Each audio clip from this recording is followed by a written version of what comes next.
What's up, Vi? How you doing? Bobby, My guy. how's it going, man? This guy is 64 years old. Crazy. All right, so we're gonna ask you a couple questions today. Okay. First one I'm gonna ask you is just, he competes in bodybuilding right now. He's trying to get his pro card. My biggest thing is like, what is the sacrifice? Like, if someone is thinking about competing, right?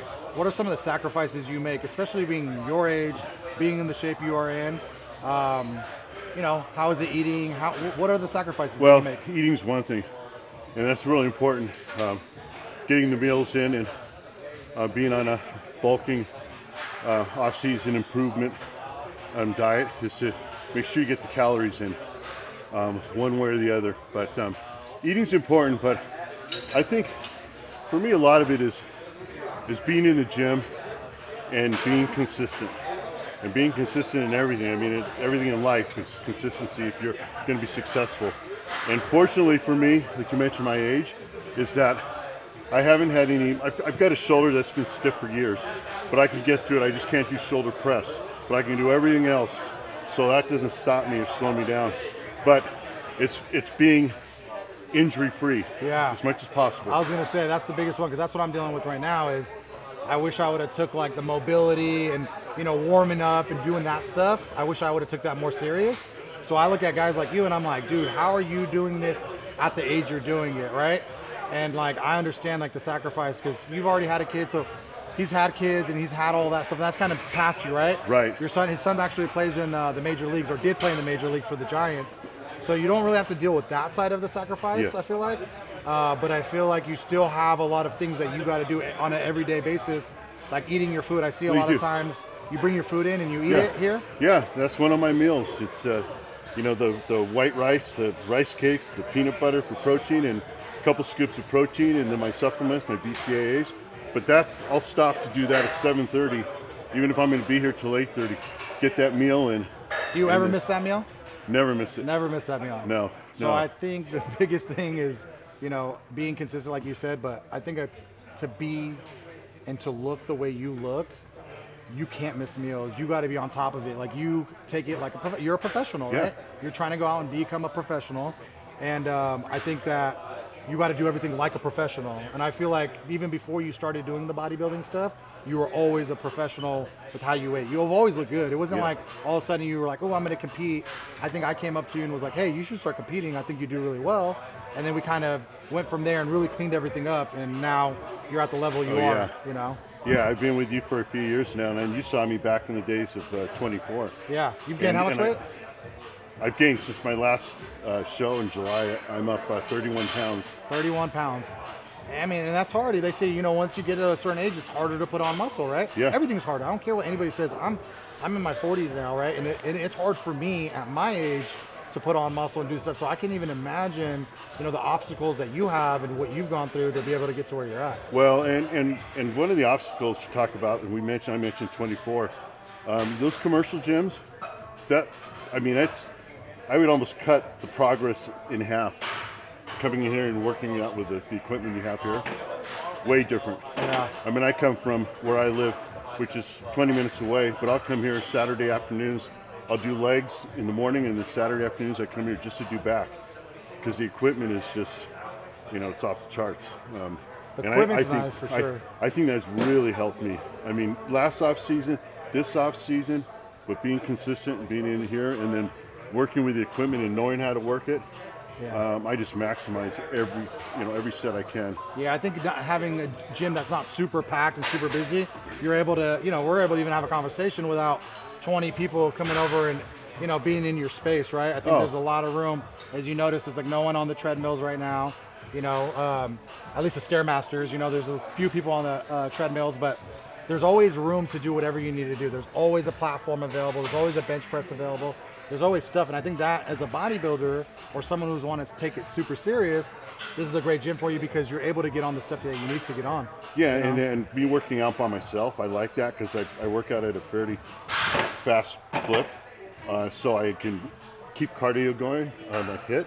But being able to not wait for something, because there's so many different things, whether I'm doing chest or back, and then if something's not in here or it's busy and I want to do that one particular thing, go outside. There's a whole nother gym outside. Yeah.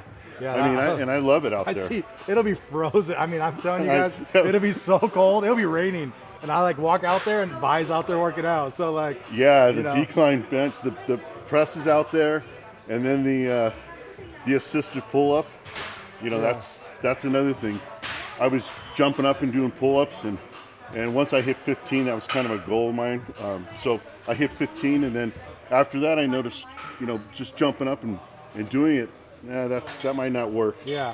So going outside with the assisted, Yeah. you know, now I can do it controlled But I think something that you're probably really good at is listening to your body, right?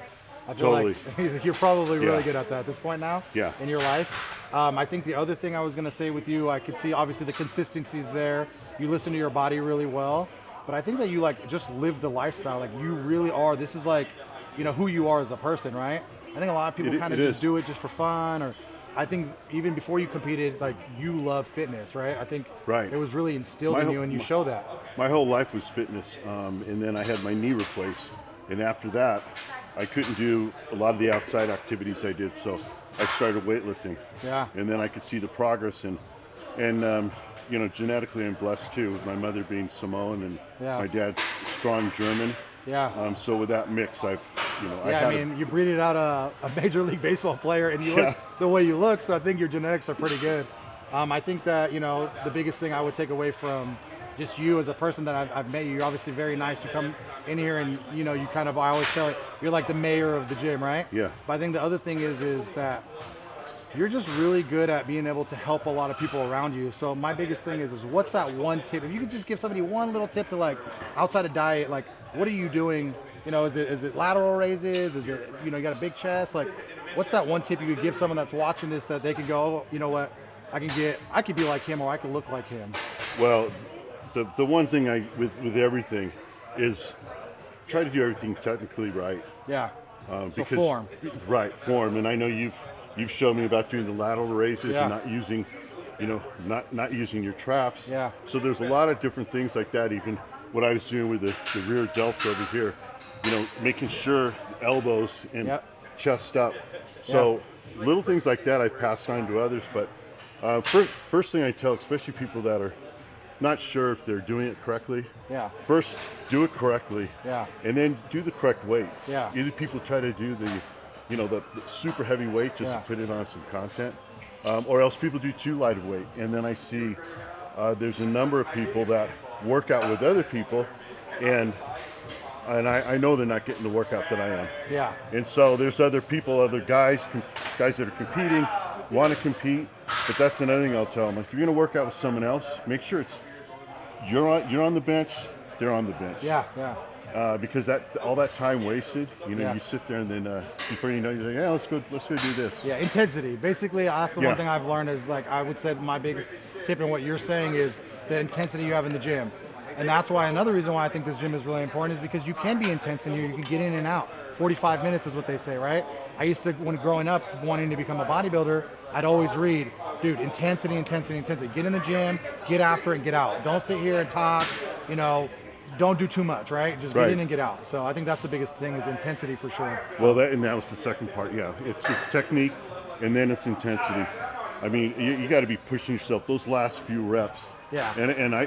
And some people, you know, they don't compete or they just want to be fit. Yeah. You know, and maintain what they have, and that's fine. Yeah. But when people come to me and they want a little bit more expertise on getting a body that's going to be a competitive body. Yeah. Then those last few reps. Yeah, they matter. They matter. Yeah, for And sure. every set matters. Cool, awesome. Thank you. I appreciate everything, man. All right. Bobby, hey, thanks for everything. Of course, man. We Yeah, love you, my dude. my coach right here. Yeah, We're going to dude. get that pro Pro card, card. yes. This year we're going to get that pro card. We've been a couple spots away from it, but I truly believe everything that we need to do to get you there, this is going to be our year, 100%.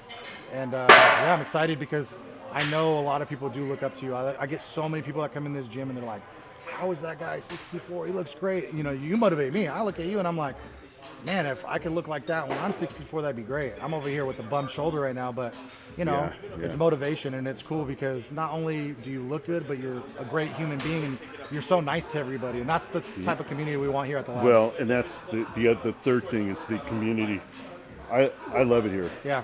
You know, all my kids, I have 4 kids, they're all grown up. They're all having kids, or they already have kids. So I've got July. I'll have 7 grandchildren. Oh my I've got God. 4 kids, Yeah. and they're all successful, athletic. Yeah. And then so this is my life. Yeah. You know, I work. I come here, Yeah. but the relationships I have here Yeah. and the people. I mean, this is where I dress up for work, and then I feel like every other guy that's 60. Yeah. And then I come in here, and then this is me. Yeah. Yeah. And that's a good feeling. Yeah, well, Really it good shows. It shows in your body. It shows in your physique that you really are fitness. So appreciate you for everything. feeling. All right, guys. Cool.